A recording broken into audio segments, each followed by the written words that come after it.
gentlemen, I would like to introduce to the stage right now Touch Communications, your best companion in infotainment. This is Praise Channel, and we have a program, Discipleship Training, on here, sponsored by the Wem Bible College. I am Pastor Dari Prince Aderemi. Today we will want to look at prayer as a foundation. Prayer as a foundation. Martin Luther King Jr. said, to be a Christian without prayer, to be a Christian without prayer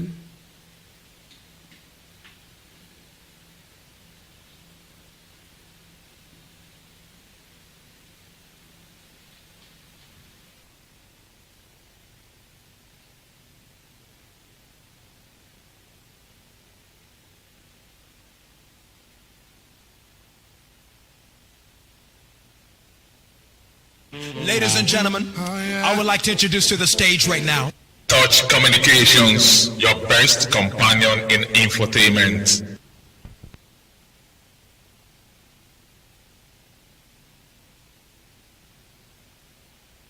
Ladies and gentlemen, I would like to introduce to the stage right now Touch Communications, your best companion in infotainment. This is Praise Channel, and we have Discipleship Training on here, brought to you courtesy of Wem Bible College. I am Pastor Dari Prince Aderemi. This week we shall be looking at a prayer as a foundation. Prayer as a foundation. Martin Luther King Jr. said, to be a Christian without prayer is no more possible than to be alive without breathing. To be a Christian without prayer is no more possible than to be alive without breathing. Prayer is talking to God. Any relationship grows through communication. And that same concept originated in the communication with God through prayer. Why should a disciple pray? It means communication is as a result, relationship is a result of communication. And if you are not communicating, then you cannot build a good relationship. And prayer is talking to God. Then why should a disciple pray? Prayer draws you nearer to God. Prayer draws you nearer to God. Having accepted Lord as your Savior, then having undergone baptismal class. After the baptismal class, I want to believe that you will go for baptism by immersion. Then after that, then you're already a worker in the household of God. Then, having been a worker, you're already a disciple, and you need to draw nearer to God. If you do not talk to God, you can never learn more about who He is. To understand the heart of God, we need to pray. To lead a life in intimacy with God, we need to pray. If you are praying, you are talking to God, and you will be having intimacy with Him, and you will also know His mind. Then He might have something for you as well. Numbers chapter 12, verse 6 to 8. Not so with my servant Moses. He is faithful in all my household. With him I speak mouth to mouth, even openly, and not in the dark, saying, He beholds the form of the Lord. He beholds the form of the Lord. That is a good recommendation there to credited to Moses. Prayer is power. Prayer is power. It means Moses speak or talk to God frequently through prayer. As a disciple, please pray. Prayer is power. Prayer gives us the strength and the faith to finish the race marked before us in this life. If you are not a powerful, if you are not a prayerful disciple, please start your prayer life now. Matthew 21 verse 18 to 22. So Jesus answered and said to them, Assuredly I say to you, if you have faith and do not doubt, you will not only do what was done to the fig tree, but also if you say to this mountain, be removed and be cast into the sea, it will be done. And whatever things you ask in prayer, believing, you will receive it. It means prayer will give you the power. Prayer will give you the power to do what? To move mountains. To move mountains. Prayer changes you. Prayer changes you. The more time you spend with God, the more your face will shine with the radiance of God. Prayer changes us from the inside, which soon gets reflected on the outside. Prayer changes us from inside, which soon reflected on the outside. That is prayer. Then trust in the Lord. That is, I'm reading Psalm 37 verse 3 to 6. Trust in the Lord and do good. Dwell in the land and feed on his faithfulness. Delight yourself also in the Lord, and he shall give you the desires of your heart. Commit your ways to the Lord. Trust also in him, and he shall bring it to pass. He shall bring forth your righteousness on the light, as the light, and your justice as the noonday. That is what you will achieve through prayer. Prayer is, what is prayer to you? If we can have a reflection, what is prayer to you? How strong is your prayer life? And in what ways can you improve? In what way can you improve? Those are the three questions you can ask yourself. What is prayer to you? And how strong is your prayer life? Or how weak is your prayer life? Then, in what way can you improve that aspect of prayer life? Then, we take another lesson here. Discipline as an act of love. Discipline as an act of love. This will be the last subtopic to take today until we meet the other time. Discipline as an act of love. Discipline as an act of love. God trains his soldiers not in tent of ease and luxury, but by turning them out and using them to force marches and hard service.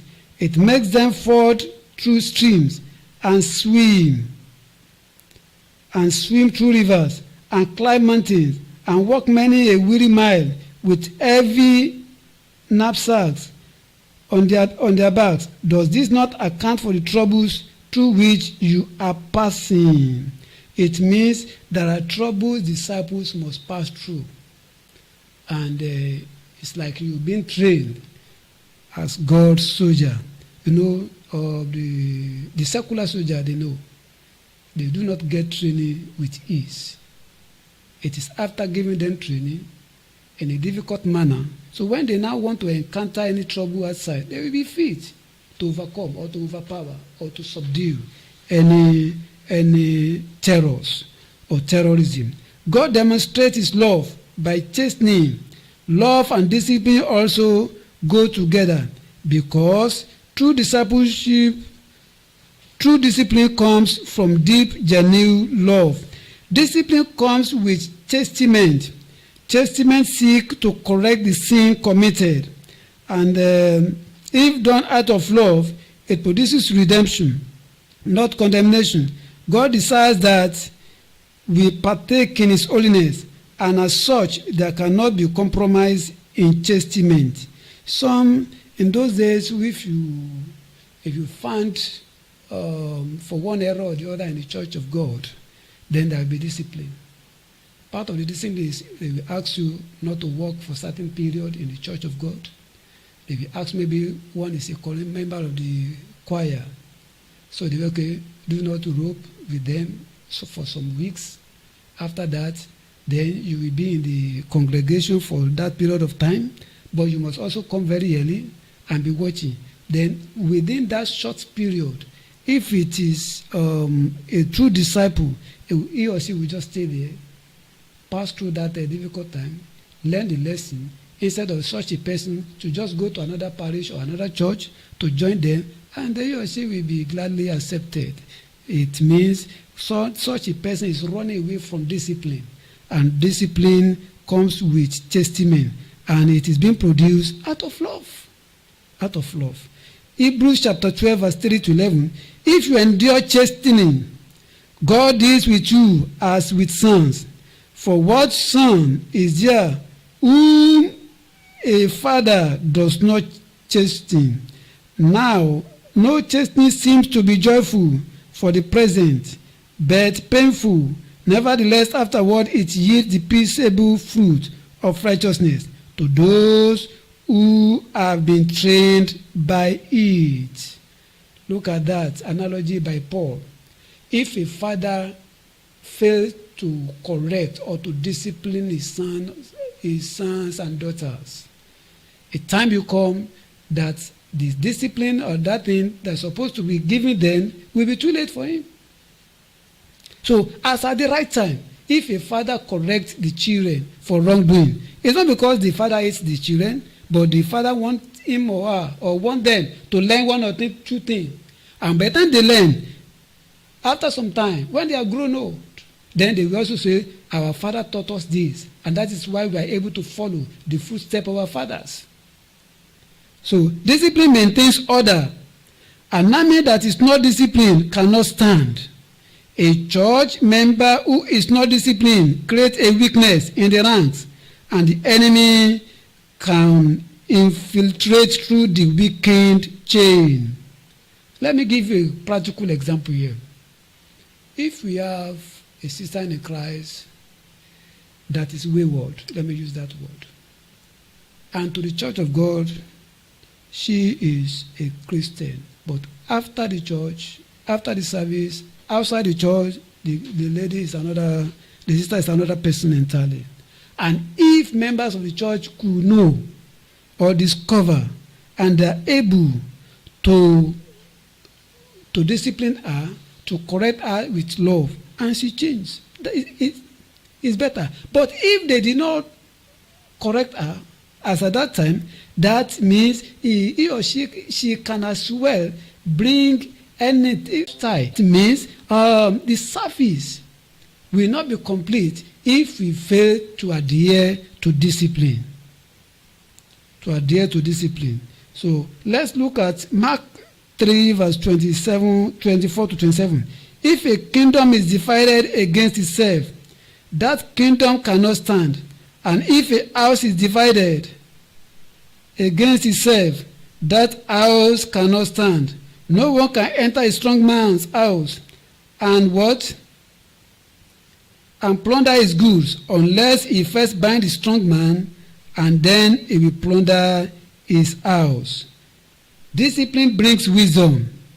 Those who seek to increase in wisdom must first realize that it comes through discipline, love, and chastisement. It is developed and not automatic. It's not automatic. It's not automatic. If you look at Proverbs 15:31 to 33, the ear that hears the rebukes of life will abide among the wise. He who disdains instruction despises his own soul, but he who heeds rebuke get understanding.